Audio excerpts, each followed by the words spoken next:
Hi everyone, it's Crispy Patty, and well, what a different background I have for you today, isn't it? I am up north in the beautiful area of just near Green Bay, Wisconsin. And it's so nice to get away and get outside and be amongst nature. You can just hear the birds chirping. It's sunset time. I just had some dinner. So I have a book for you. If you're some kids, those are that's my niece and her friends. So we went and played in the lake today. Really nice. So today's book is It's My Turn. Smudge by Miriam Moss and Lynne Chapman. So let's jump into that, shall we?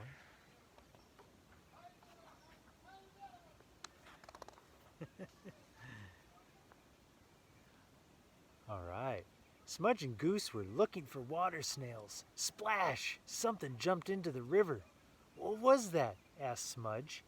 Goose stuck her head underwater to look. A frog, she said, popping up again. There it goes. Smudge peered at the water.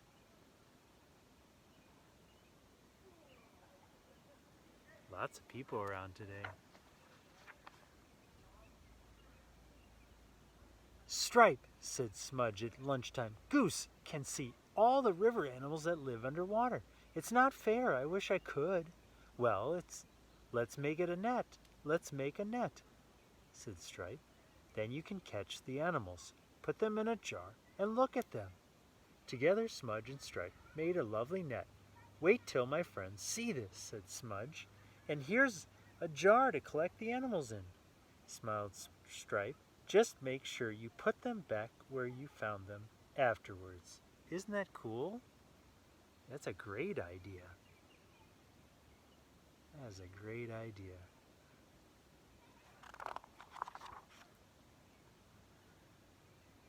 Smudge dipped her net into the water. Out came a small brown leaf with a water snail stuck to it. She plopped both into the jar. Hare arrived. What's in there? He asked. A water snail, said Smudge. I caught it with my new net. Hare looked at the net. Hey, may I have a go? You can, after I've caught a little silverfish, said Smudge, dipping her net into the water. Look at that little snail right there. I actually saw one on the trail on the way here. Hare waited for his turn, watching the snail slide slowly about the jar. When Mole arrived, Hello, Hare! Hello, Smudge, said Mole. What are you doing? Hare and Mole watched Smudge for a bit longer, but then they got tired of waiting, and they wandered off. Smudge didn't notice them go. She was enjoying herself. She caught lots of pond skaters, diving beetles, and shrimps, but there was still no silverfish. Wow, look at all that's going on right there, huh?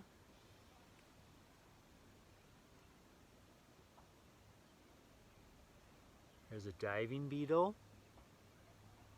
There's a shrimp. There's a pond skater. There's that snail. Suddenly Smudge heard laughter coming from upstream.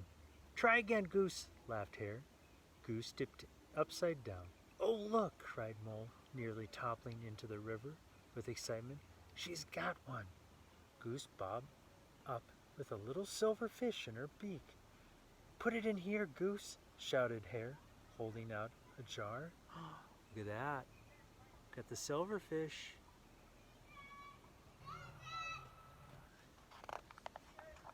They are having a lot of fun.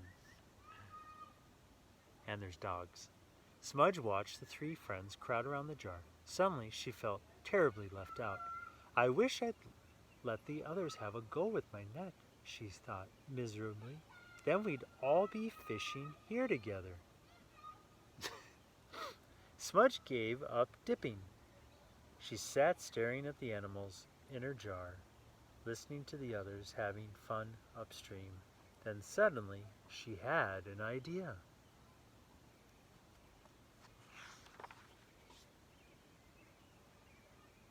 Smudge walked up river to her friends. Would you like to put my river animals with yours? She asked. Oh, thanks, said Mole. Great, said Hare. Goose, did you hear that? Everybody laughed as Goose popped up with a fish on her head. Just then Stripe arrived with ice creams for everyone. See the fish on the goose's head?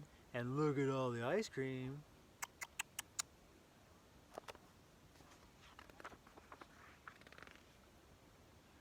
Would you like to have a go with my new net? Smudge asked. Sure, said Hare, finishing his ice cream. Smudge handed him the net. Aw, you go first, Hare, she said. Isn't that, it's always nice to share, isn't it? Yeah. This little guy's eyeglasses.